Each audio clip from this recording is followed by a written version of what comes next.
Hi guys, welcome to Polyphonic Tarot. I'm Prince of Cups 518, and welcome to another edition of the Daily Trump. And today we're going to be doing something a little different today for the Daily Trump.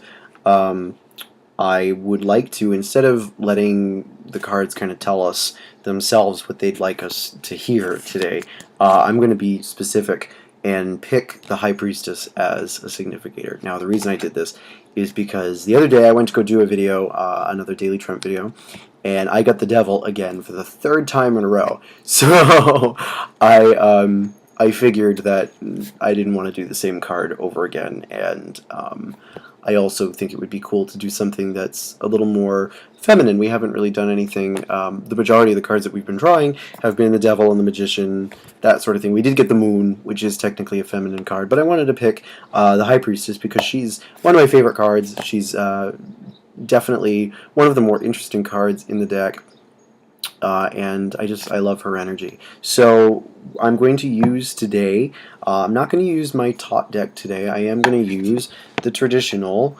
Rider-Waite.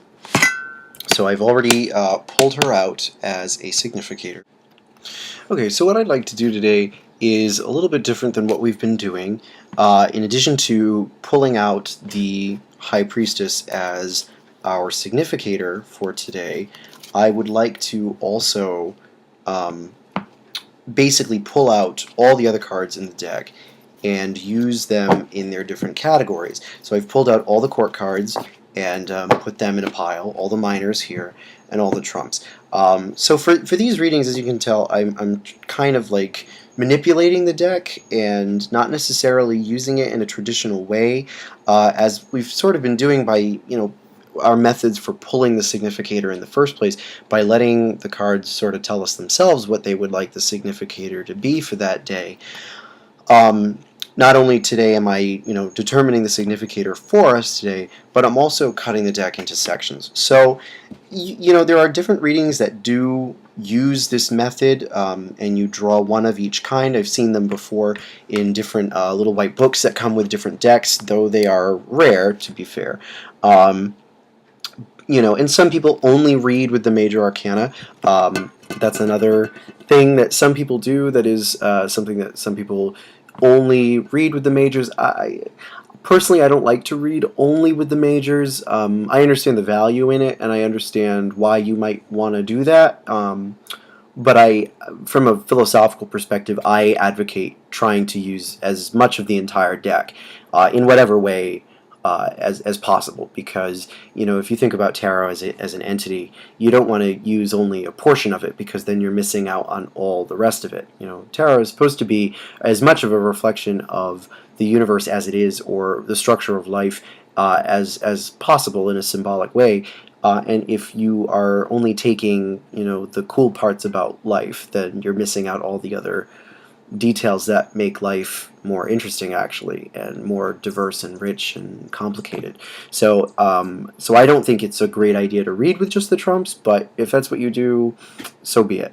But anywho, so that's what we're going to do today. So I'm going to pull, it's still going to basically turn out to be a 3-card spread again, like we've been doing for the Daily Trump, but it's going to be one of each kind. So let's go ahead and shuffle these up. Okay, so I finished shuffling, and I just cut them as well, and we're going to see what we've got. And I'm actually going to look at the bottoms of the piles as well, like I usually do. So our major arcana, I guess our court card, womp womp, is the Page of Swords. And is this right? Did I do this right? Yes, I did. Alright, cool. So our major arcana is the Sun. Well, isn't that interesting? And our minor arcana is the Six of Pentacles. Okay, so this is very interesting. On the bottom of the minors is the Three of Wands. Majors is the Moon. And the minors, and the courts, excuse me. Sorry, I'm all discombobulated today, clearly. And the courts is the Queen of Wands, which is very interesting. Okay. Now, the cool thing about this is that obviously we've got the Sun for our predominant trait here, despite the fact that the Priestess represents the Moon. And I think that this is pretty easy to understand, considering that the priestess really does connect us to the idea of truth and revelation ultimately. Even though she does have her veil and technically represents mystery and the veil of the mystery, in the Tot deck particularly, we hear a lot about how the priestess is naked because she represents truth unveiled, and that truth is not as much of a secret as we sometimes think it is, or as much as it sometimes seems.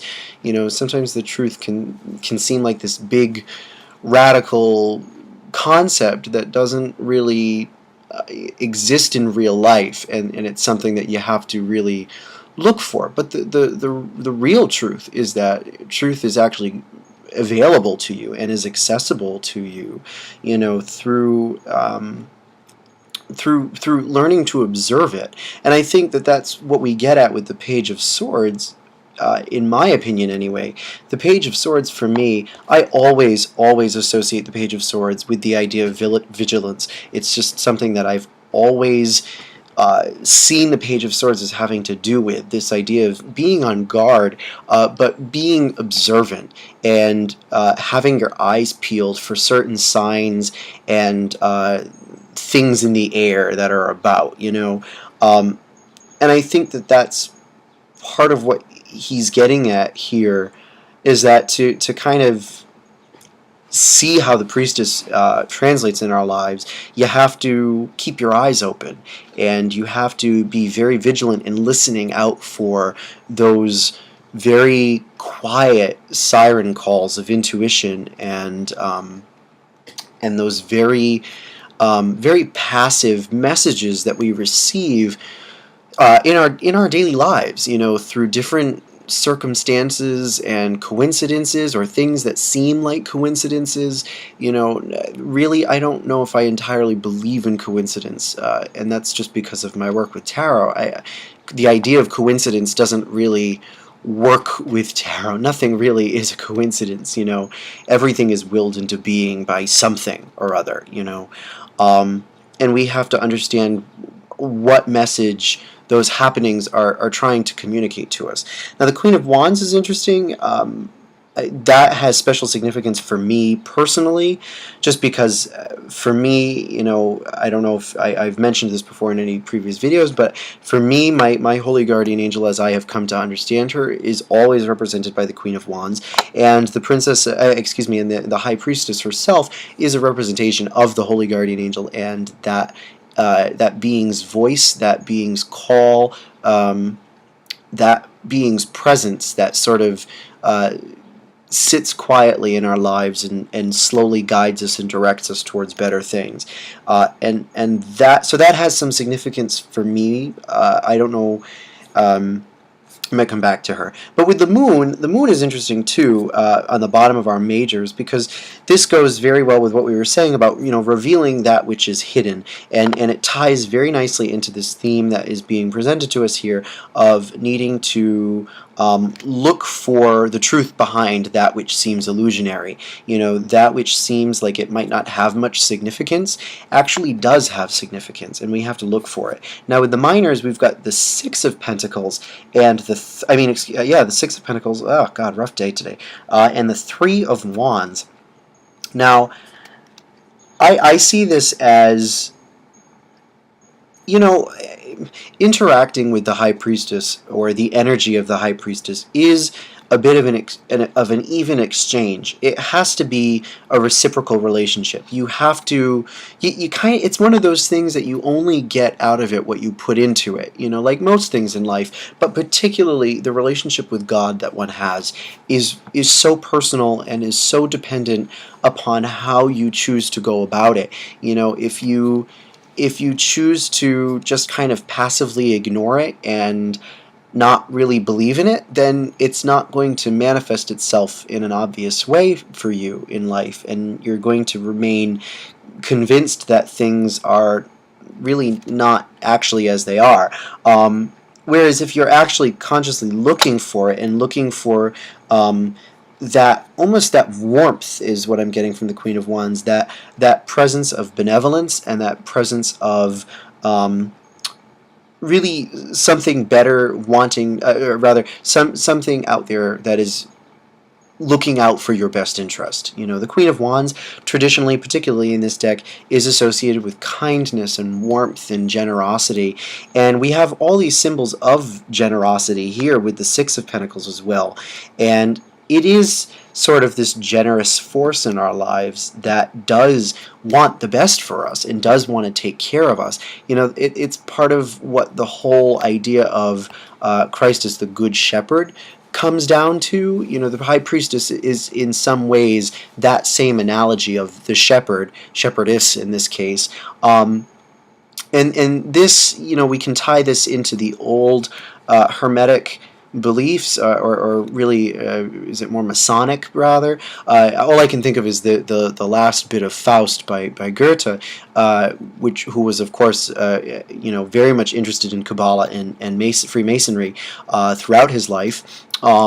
The last line of Faust is, das ewig Weibliche zieht uns hinan, and forgive my German if it's terrible, but the eternal feminine leads us onward towards perfection, basically.